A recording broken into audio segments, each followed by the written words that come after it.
Hey there, gang. It is time for another comic book unboxing video. As always, I have here a short box of comic books that I need to grade so that they can be sold online. But here's the deal. I'm not the guy who packed these books in here. I'm just the guy who has to unpack and deal with them. So what we are about to see will be as much a surprise for me as it is for you. So if you like comic books, stick around. We're going to have some fun.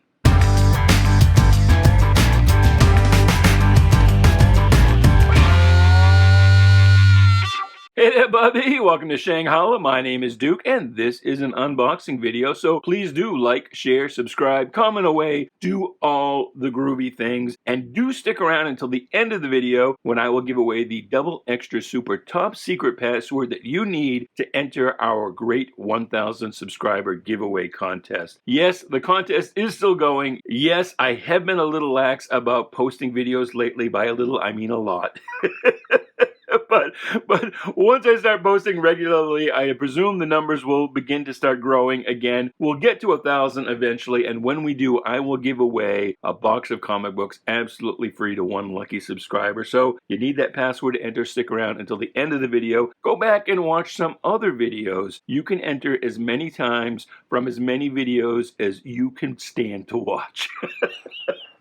So, that said, let's not waste any time. Let us get right to it. We've got a big short box here to get through. We've got our Creature from the Black Lagoon Mego action figure as our mascot. And let's see what we've got at the top of this box. Regulars to these videos know that I talk a lot about raw singles and what makes a good raw single on eBay or on whatnot. It's a little different on both platforms, but in a general sense, we think of a raw book as, well, first off, all of the raw singles that we sell on eBay or whatnot are not cleaned, they're not pressed, they're just exactly as they came to us in the collection. But we like to sell as a raw single, as a one book lot, something that we think is going to sell for at least 10 bucks. This I don't think it will. I think that's probably like a $5 book. I know the price guides will tell you it's a $10 or a $15 or a $20 book, depending on what price guide you're looking at. Wink, wink, nudge, nudge. You know, and who's pushing the book, who has a lot of them they're sitting on, and who's pushing the book at that particular time. But realistically, rather on eBay or whatnot, this is probably going to sell for $5, $6, $7. Probably going to sell for about the shipping cost, you know, and that's sort of like the cutoff point where people don't want to bid at all. People don't like to bid for a book that's going to be less than the actual cost of the shipping. And so I, left to my own devices, I would probably put this in a multi-book lot, whether it's a run of Superman the Man of Steel or other, you know, Superman first issues and miniseries or whatever. But I am going to put this through as a graded single because we're undergoing some organizational changes right now, and I'm not sure exactly who is going to end up listing this book, where they're going to list it, when they're going to do it. So everything in here, normally I have veto rights, and normally I would have pulled this book out and said, nah, put that in a multi-book lot. Don't sell it as a single. But in this case, because I don't know exactly who or when is going to end up dealing with this book after I put a grade on it, I am going to send it through as a raw single. So those of you who are used to me pulling books out of the single stream, yeah, that's why I'm not doing that in this video. This is, by the way, this is a good run. This is a book that is worth having. I really enjoyed this period where, as it says here, the Superman titles effectively became a weekly book. You had 4 titles, one every week. The story continued from one to the next. I think the late 80s and early 90s may be, for me anyway, the high point of the Superman books, maybe even better than the Silver Age. The Silver Age stuff, you have to approach with a certain kind of mindset to appreciate them for what they were. But these, I think, really still hold up today, 20 some odd years later, 30 some odd years later. What is this, 91, 01, 11, 20? It's a 31-year-old book. Some of you watching this might not be 31 years old. But let me know. Let me know in the comments. Were you born before or after this book first appeared? We spent a lot of time in this video on this one book, so maybe we should just move on, right? But that is a book that's worth having. It should be part of your collection, but I just don't see it as being a $10 book. So normally I would pull that out of the stream. This time I'm not going to. This is another one. Because of this Ms. Marvel, excuse me. What was her name? Sharon Ventura? This is the last issue of the series, by the way. The Thing lasted 36 issues. But she was a thing for a hot second. A thing. Get it? Ar, ar, ar. She was actually, didn't she become a thing at one point? Or was that somebody else? They had a lady thing in the Fantastic Four for a while. I forget who that was. But I don't think this is a $10 book either. This I would have pulled out and put in a lot, but I am going to put it through. And same with this one. I don't think that's a $10 book. It's a cool book. It's a book worth having. This, by the way, kind of mirrors Action Comics. I think it's 484, when the Earth 2 Superman got married. Kind of a similar cover to this. But this is a nice square-bound book. It's in great condition. It's definitely a book that's worth having, worth reading. Make a nice little part of your collection. But I don't see us getting $10 for that. But I am going to go ahead and grade it up as a single. Star Wars books do well. We have a whole bunch lately that have come from the same collection. I recognize it from these tags here that somebody hand wrote on them. It's a nice painted cover. I like how these really capture the likenesses of these two actors here. But yeah, that's a good single, as is this one. This is more of a run book as far as Star Wars goes, but all the Star Wars books, they kind of languished except for a few keys for a lot of years. But lately, even though everybody, you can't hardly hit a YouTube channel of any kind that doesn't have somebody complaining about modern day Star Wars. And I agree. For me, Star Wars is the original trilogy. I didn't like the prequels. I despise the sequels. First season or two of Mandalorian was okay, but all the other Disney Plus stuff is like, yeah, I don't really care about Star Wars. Certainly not the way I did when I was a kid. But even so, the Star Wars books there seems to be a little bit of movement there. I'm not sure I can explain it aesthetically, but anyway, that's probably a good $10 book. This certainly is the adaptation of the Empire Strikes Back movie with the absolutely fantastic Al Williamson art. This is not a high-grade book, though. You can maybe see all of the ticks in the spine right there. Maybe you can't with the lighting. There might be a little glare, but I don't think I would put that through as a single just because of the grade. Maybe I would put through... if I've got the rest of them, I might have put them through as a lot. But again, I'm just strictly grading everything in here. It was put in a singles box. I'm going to grade it as a single and pass it on. And that's not me just sort of capitulating. That's just, again, the realism of not knowing exactly what the disposition of the book is going to be. Better to just have a grade on it. Somebody can decide later if it should be part of a multi-book lot or sold as a single. These could go either way. These Empire Strike Back books easily could be sold as a single. Those should get $10 each, easy. Except for, as I said, maybe that first one. This one, I don't think this is a $10 book either. It's a Walmart exclusive. That's an adaptation of the first Tobey Maguire movie with a nice Alan Davis art. I don't know, did Stan Lee actually write this? I don't think he did. Maybe he did. But the Walmart exclusive, I'd have to check on exactly how much that is, but I'm not 100% convinced that's a $10 book. Peter Parker 107, some black suit action. Sensational She-Hulk. She's done well, but I don't think, for a long time, if something was even hinted at being in the Marvel movie universe, bang, it skyrocketed. The Disney Plus shows don't seem to have that same, other than the White Vision stuff, they don't seem to have that same impact on the sales of the books. So I haven't really noticed that the Sensational or even Savage She-Hulk books have really taken off as a result of the TV show. This is kind of an homage, I think, of sorts to Spider-Man 38, I think it is, the first John Romita issue. But to me, Sensational She-Hulk is all about John Byrne. If it's not John Byrne, the rest of that run is pretty, Nice green foil cover here on number 50. Here's some John Byrne for you. A lot of people don't get the John Byrne run. They think it's sexist. They don't get that it was a satire, that he was making fun of the kind of sexism that then existed. This was a take on a famous Demi Moore, if you even know who Demi Moore is anymore. Some of you younglings, some of you who are under 31 or so, you may not remember that Demi Moore appeared on, what was it, Vogue, GQ, something? Posed naked and pregnant, just like this. So that was a take on that. Here's some Spider-Man. Is that a McFarlane cover? I don't think so. There would be a big McFarlane signature if it was. But all of these John Byrne issues should do well, especially this first one.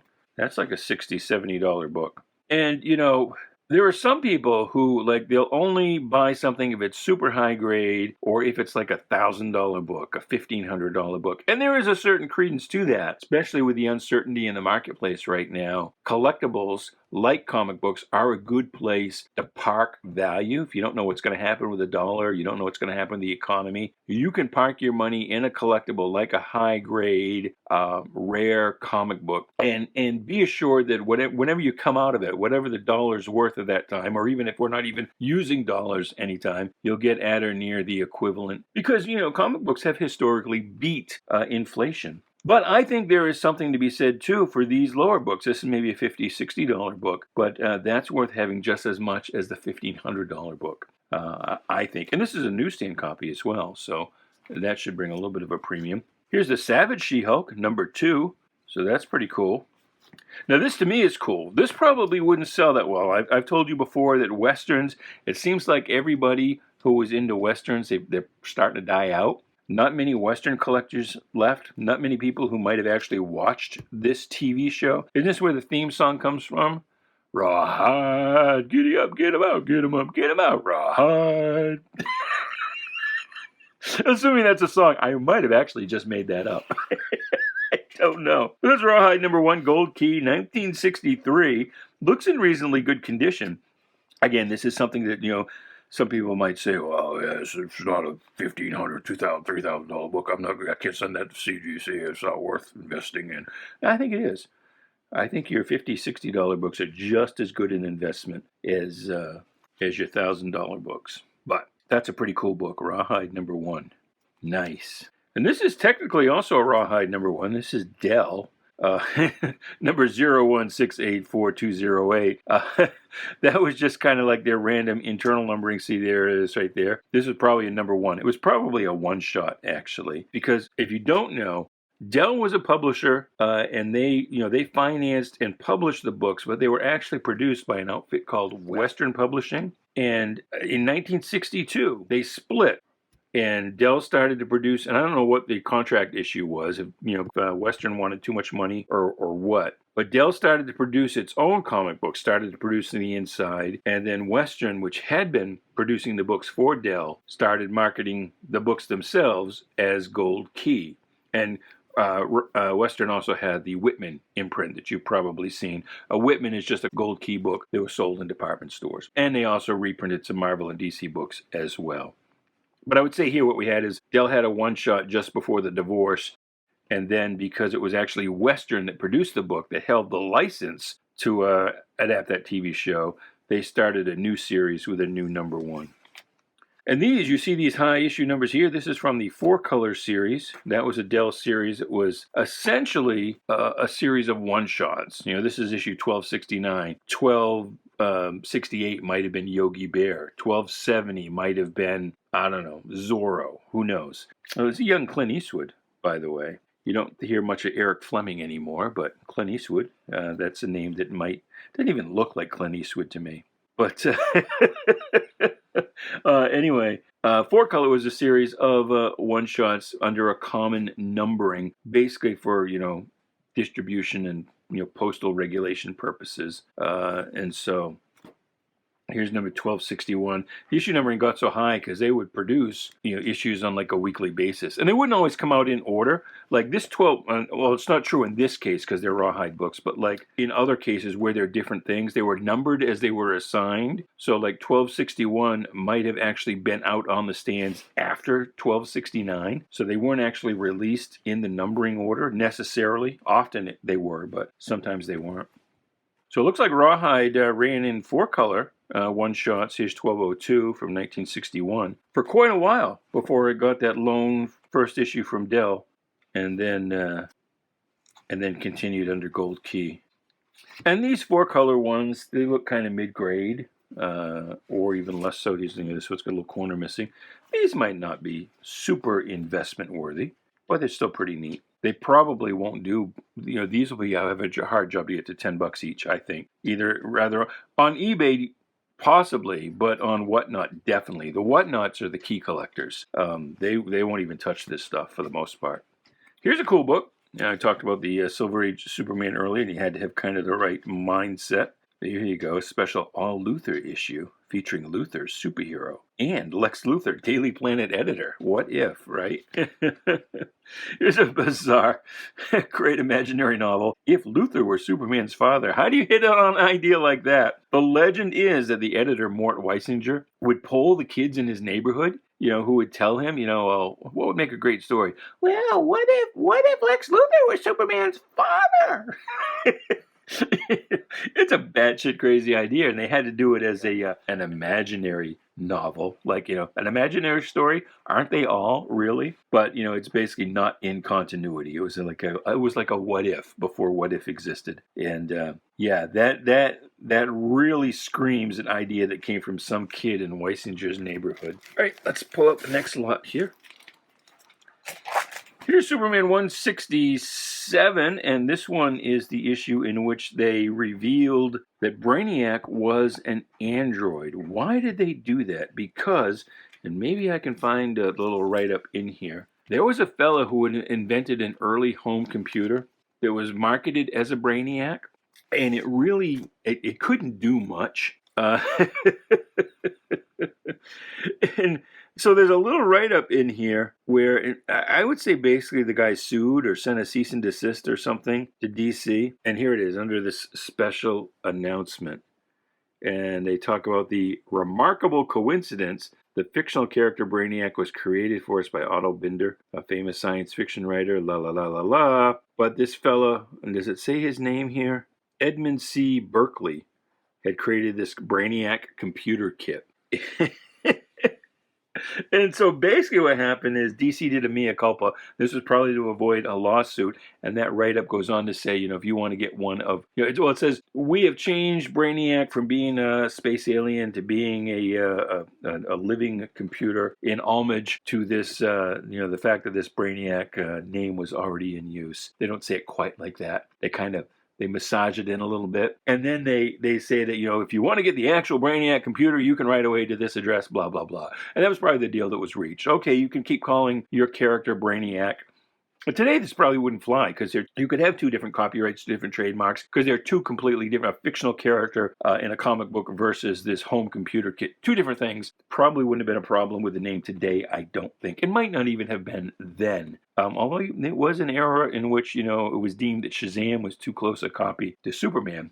Really wasn't. But anyway.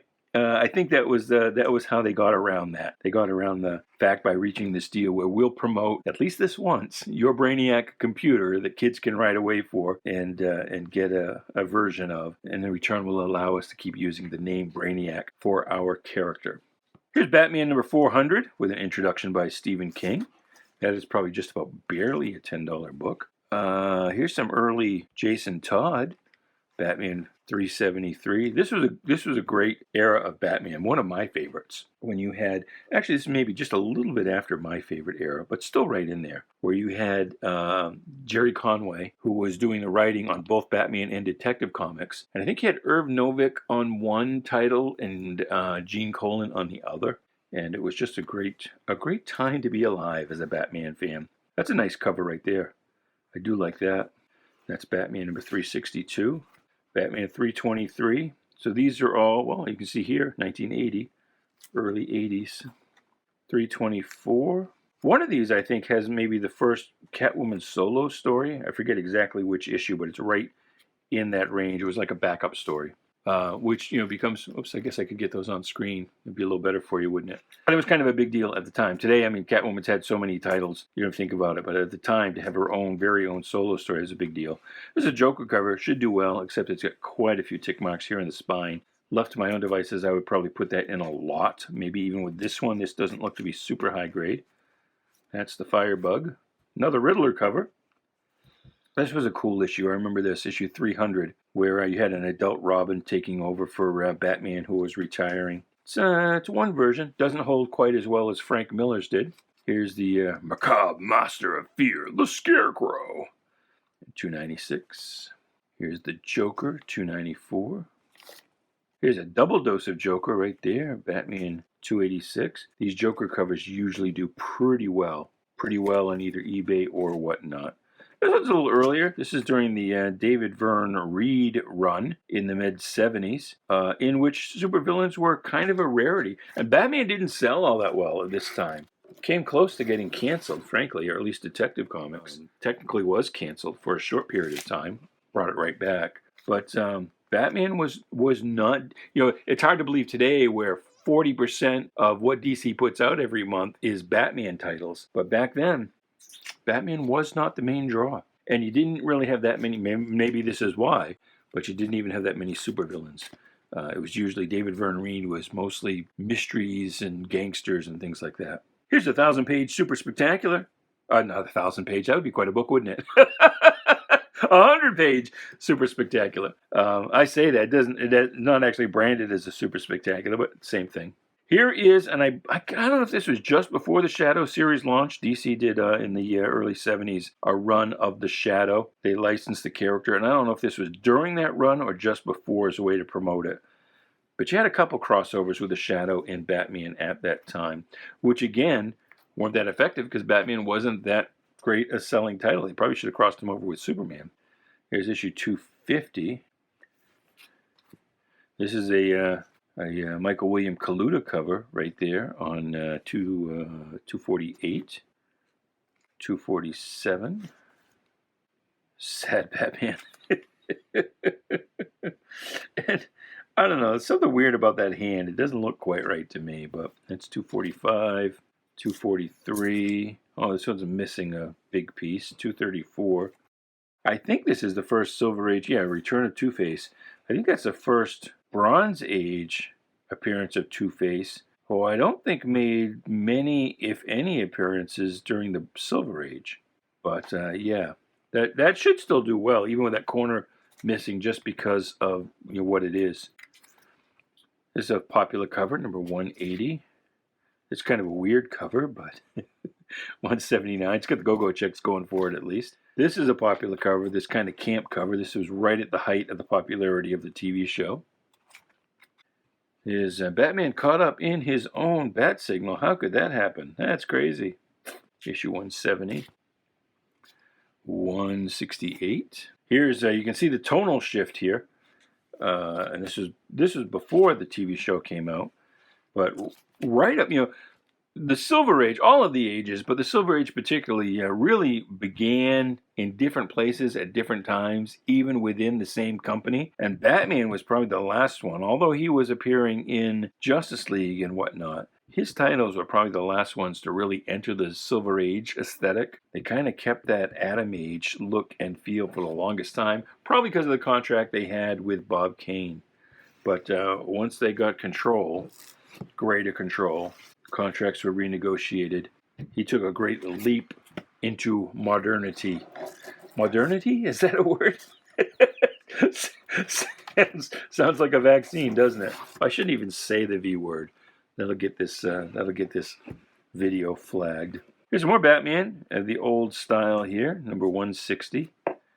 During the era when Batman was facing a lot of aliens and whatnot. It's a cool cover. With the Crusader, you got Batmite here, the Batmite hero. I don't think that's the first Batmite. I love the whirly bats. Oops, get that back up here. There's your giant gorilla bat, the Bat creature, Bat Baby. I love Bat Baby. Again, the Batman books of this period were absolutely, well, let's coin a phrase, they were batshit crazy. Invaders from the past. Neat. 149. Here's Robin with superpowers, issue 150. Oh, this is interesting. So this is another 4-color book. This is an earlier one, though, 289. So this is, golly, this is probably mid-late 40s. It's an animated cover. So based on the directions on the back, luckily the kid didn't actually do this, but you could cut the book up and stick in this insert, and you could make the cover actually move, which, as you might guess, decreases its value remarkably. But yeah, this is an early Bugs Bunny book. This would have been fairly early in the character's history, even in the movies. That's pretty cool.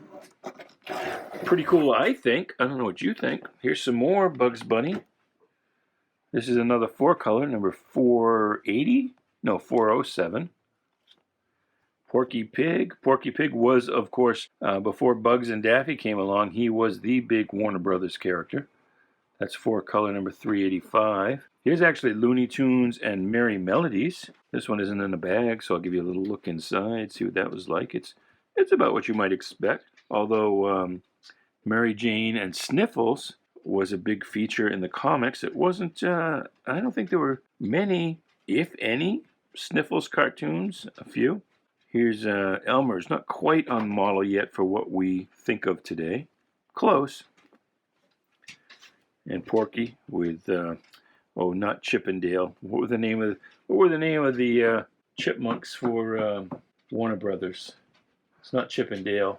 Rod and Rudy, Bud and Billy. No, I can't remember. You know the ones, the go. Oh, they weren't even chipmunks. They were gophers. Chip and Dale Chip and Dale were chipmunks. But you know who I'm talking about. They're the after you, no, indubitably.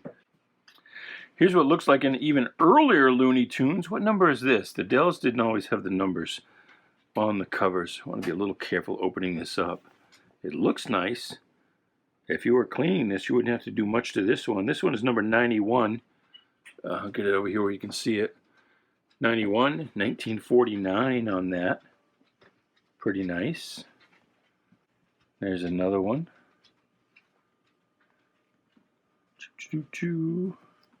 This one's got a big old spine split here at the bottom, and it's just one staple. So there's a little World War II rationing for you. Oh, somebody also cut out a. There's the reason for the spine split. Somebody cut out a big old coupon. What year is this? This might even be a little post-war, 1947. But they were still in conservation mode with just the one staple. That's a cool cover. These are neat books. Unfortunately, I don't think these wouldn't do well on Whatnot, I don't think, and they do okay on eBay, but not as great, not as well as the price guides would indicate, unfortunately. These are really books that I think need to be sold on some other platform to get the full value that the price guides predict. Oh, look at this, Fritzi Ritz. Do you even remember who Fritzi Ritz was? Fritzi Ritz was Nancy's aunt. This one has got a few issues as well. Spine split up top. Of course, you might not even know who Nancy is anymore.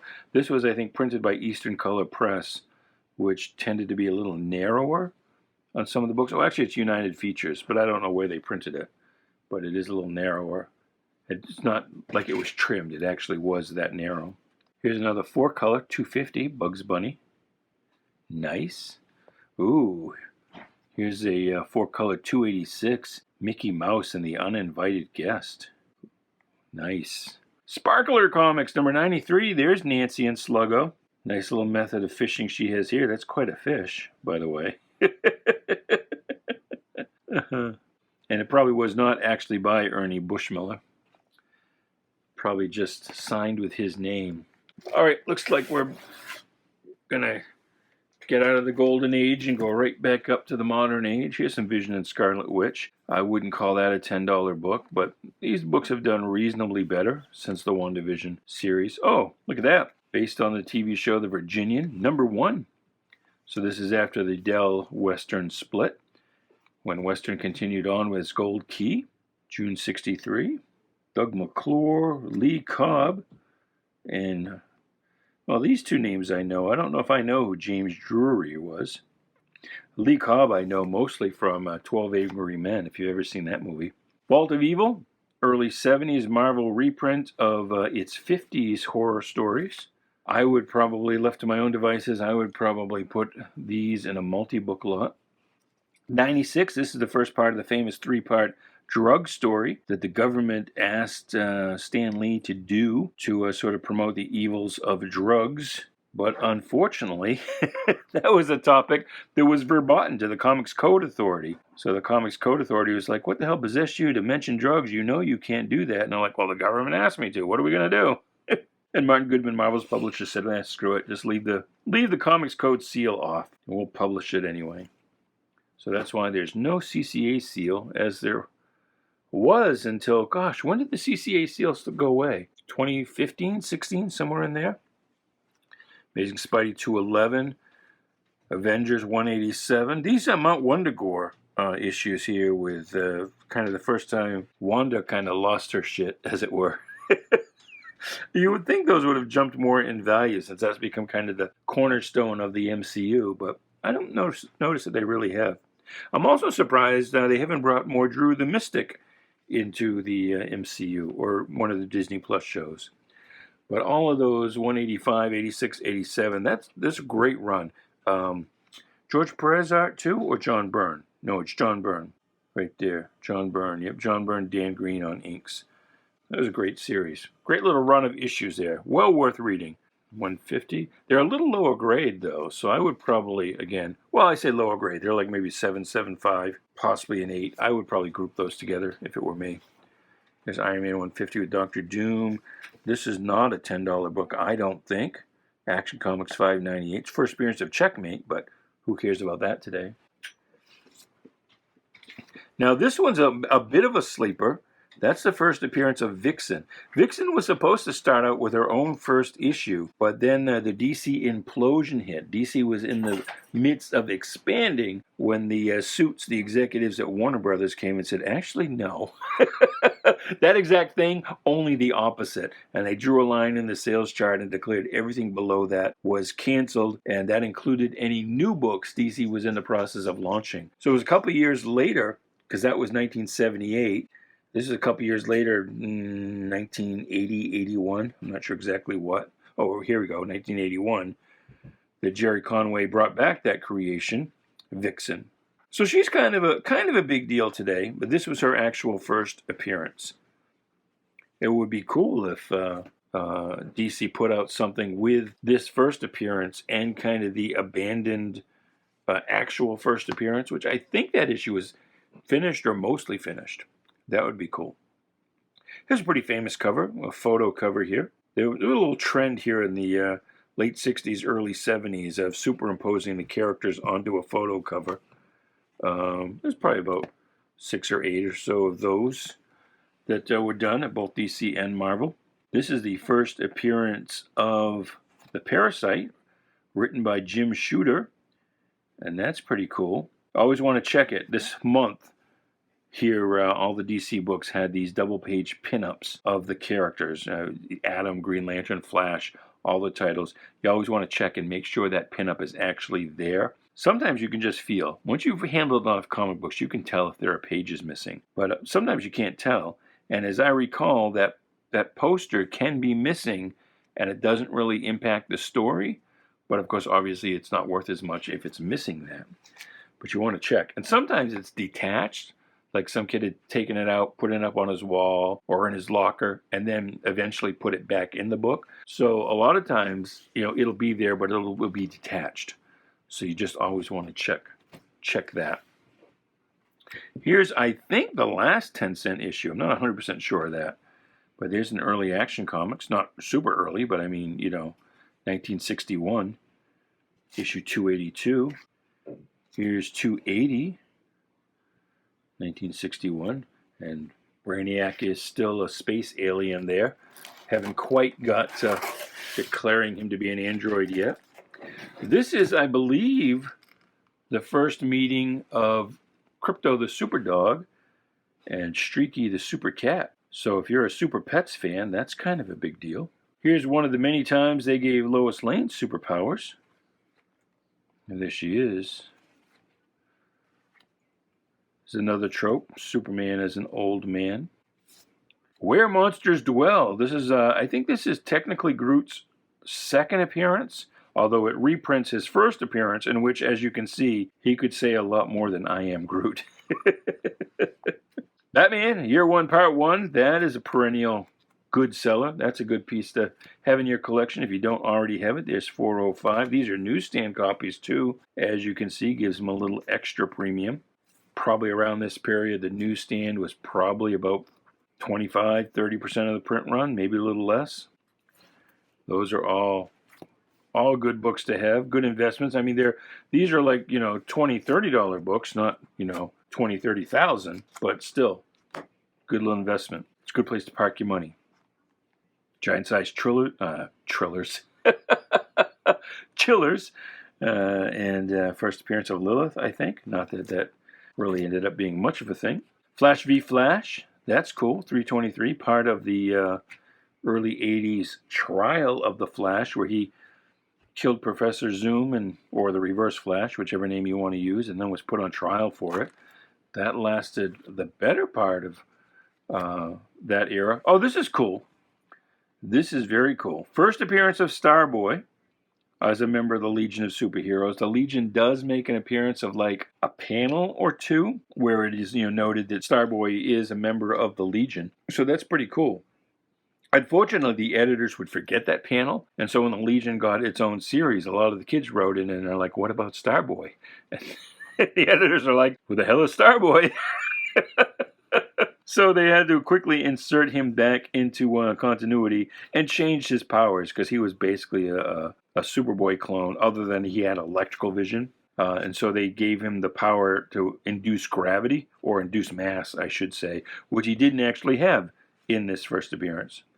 So there you go. And this, by the way, is a twice-told tale. This story is lifted almost directly from an earlier story in which Superman met Mars Boy and Lena Lang. Same plot. Lena Lang tried to use a pretend romance with Mars Boy, or in this case Starboy, to make Superboy jealous, but he obviously turned the tables on her by feigning interest in Starboy, or Mars Boy's girlfriend. So there you go. There's something you might not have known. So I guess Mars Boy is a member of the Earth 2 Legion, right? Not that there was an Earth 2 Legion, but we can pretend. So anyway, first appearance of Starboy. That's a pretty big deal. Bionic Woman, number 2. I think this series lasted about 9 issues. So there you go, Lindsay Wagner. There's number 1. It's not the greatest art in the world, unfortunately, but it's plenty serviceable. And inside, some of the likenesses, as I recall, are even pretty close. Death in the Family, a newsstand edition. That'll, again, add a little bit of a premium here. And by this point, this is 1988. We're probably down to about maybe 15 or 20% of the print run was the newsstand version. Mike Mignola cover. So if we've got that, we must have... Let's get the rest of the books out of this box. Whoops, I'll have one more after this stack. Is this the one? No, 428's the one. 427. There's 428. The death of Jason Todd. Don't worry, he got better. And yeah, that does well. That does well. And if you don't know the story, there was an 800 number that you could call and vote on whether or not you wanted. This is before computers, before apps, any of that kind of stuff. Well, not before computers, but before the home PC market really took off, which wasn't until 94, 95 that it really hit the public consciousness. So at this point, in what we decided it was 88, that you called an 800 number if you wanted to vote on whether or not Jason Todd lived or died. Most people voted that he died. They did prepare an alternate ending, so they were ready to go to print with whichever version won. Nice Joker cover, that does well. And it's a tough one to get in really high grade because this black cover picks up every little tick or imperfection. Avengers West Coast, this is right after the White Vision debut, I think. Longshot, this series really doesn't do well. I wouldn't sell this as a single myself. The first issue does well, the rest of them don't. Longshot was a hot commodity for a little while there, but I think because he didn't really take off or didn't really stick around as part of the X-Men franchise. And he was only invented really because, I forget who the writer was, but he wanted to use Gambit and Dazzler for something, and it was vetoed, so instead he invented Longshot as a stand-in for Gambit, and what's her face there? Shooty Star Girl. What the heck is her name? Why can't I think of it? Well, whoever. She was a stand-in for Dazzler. Oh my God. I can see forgetting the names of those goofy gophers as opposed to the go-go gophers. But why can't I remember her name? Of course, I had stopped reading X-Men books by that point when she came along. in the early 90s. I know she was a big part of the cartoon. Well, anyway, she was the Dazzler stand-in. Anyway, I would normally not sell that as a single. I would group the whole thing as, if I had the whole miniseries, as a lot. Here's Fantastic Four number 65. Number 100, that's cool.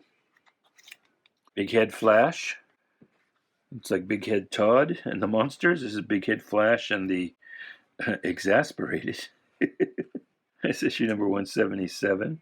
Fantastic Four, Frankie Ray becomes Herald of Galactus in issue 244. Tomb of Dracula 17, that's a cool book. Very nice. Avengers 92, Neil Adams cover, and I believe art inside as well. Here's John Buscema on number 66. Here's some Strange Tales action for you. Doctor Strange and Nick Fury. And then the last book in the box right here is The Flash. Flash number 223.